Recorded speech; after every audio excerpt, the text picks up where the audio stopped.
We're here because free speech is under attack. We're here because people are being convinced that socialism works. We're here because people are being judged guilty until proven innocent.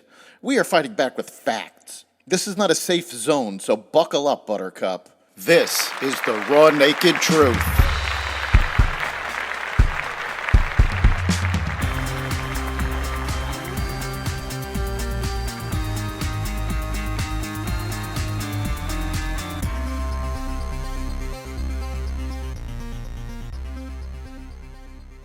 The special counsel's investigation finds Biden not competent to stand trial. The Supreme Court hears arguments on Trump's ballot access and more. Welcome to the Raw Naked Truth. I'm your host, Eric Lopkin, and here's the news you need to know. According to special counsel Robert Hur's report on President Biden's mishandling of classified documents released Thursday, Biden could not remember key details, such as when he was vice president during interviews with investigators. Hur has been investigating Biden's improper retention of classified documents since last year.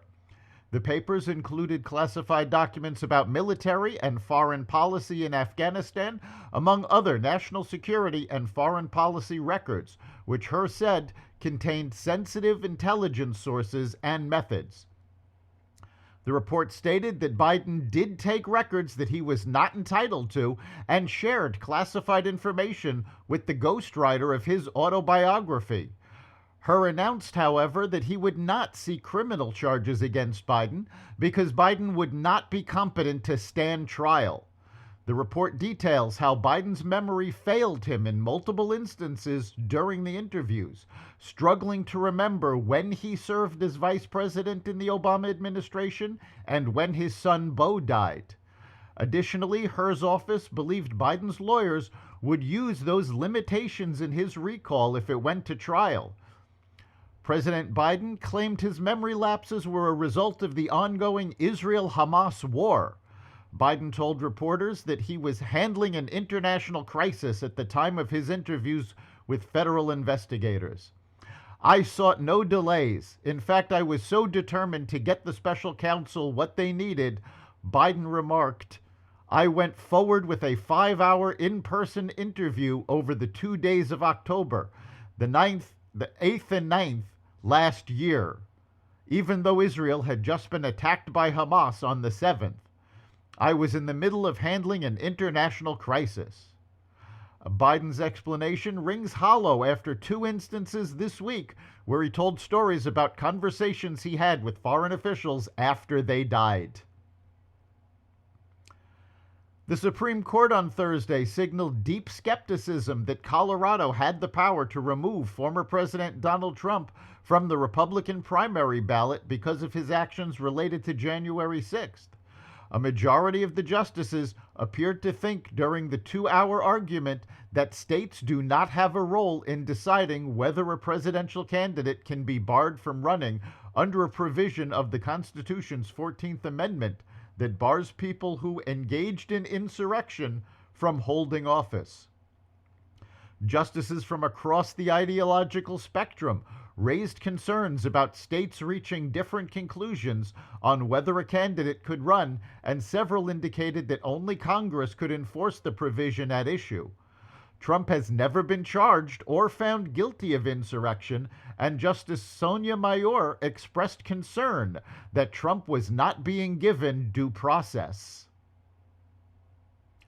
Russian leader Vladimir Putin said a prisoner exchange would probably lead to the release of Wall Street Journal reporter Evan Gershkovich, but he declined to give a time frame for the deal and said Gershkovich was caught committing espionage in Russia.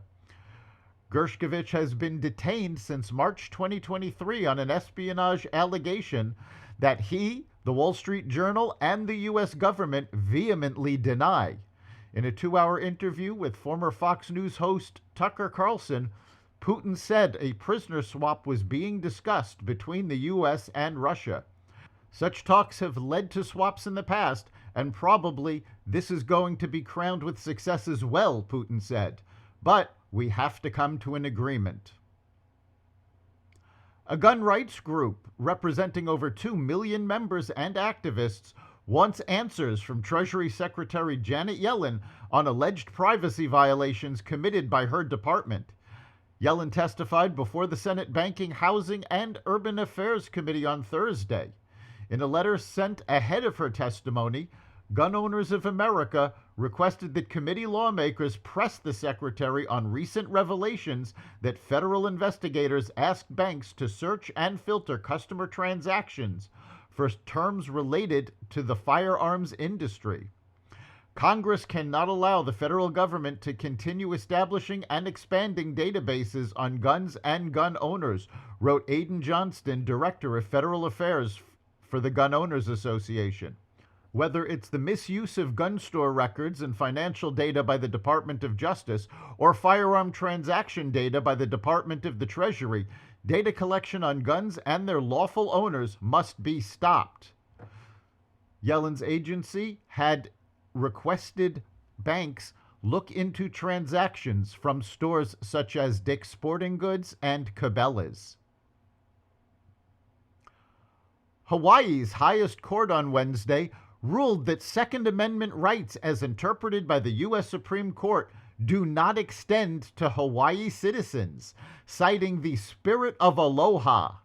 In the ruling, which was penned by Hawaii Supreme Court Justice Todd Edens, the court determined that states retain the authority to require individuals to hold proper permits before carrying firearms in public. The decision also concluded that the Hawaii Constitution broadly does not afford a right to carry firearms in public places for self-defense, further pointing to the spirit of aloha, and even quoting HBO's TV drama The Wire. Article 1, Section 17 of the Hawaii Constitution mirrors the Second Amendment to the United States Constitution, the Hawaii Supreme Court decision states. We read those words differently than the current United States Supreme Court. We hold that in Hawaii there is no state constitutional right to carry a firearm in public. The spirit of aloha clashes with a federally mandated lifestyle that lets citizens walk around with deadly weapons during day-to-day activities, it adds. The history of the Hawaiian Islands does not include a society where armed people move about the community to possibly combat the deadly arms of others. That's the Raw Naked Truth. You can catch every episode of The Raw Naked Truth at xvadio.com, the Apple Podcasts app, Google Podcasts, Spotify, iHeartRadio, Audible, Amazon Music, and other platforms that respect freedom of speech. We'll see you next time.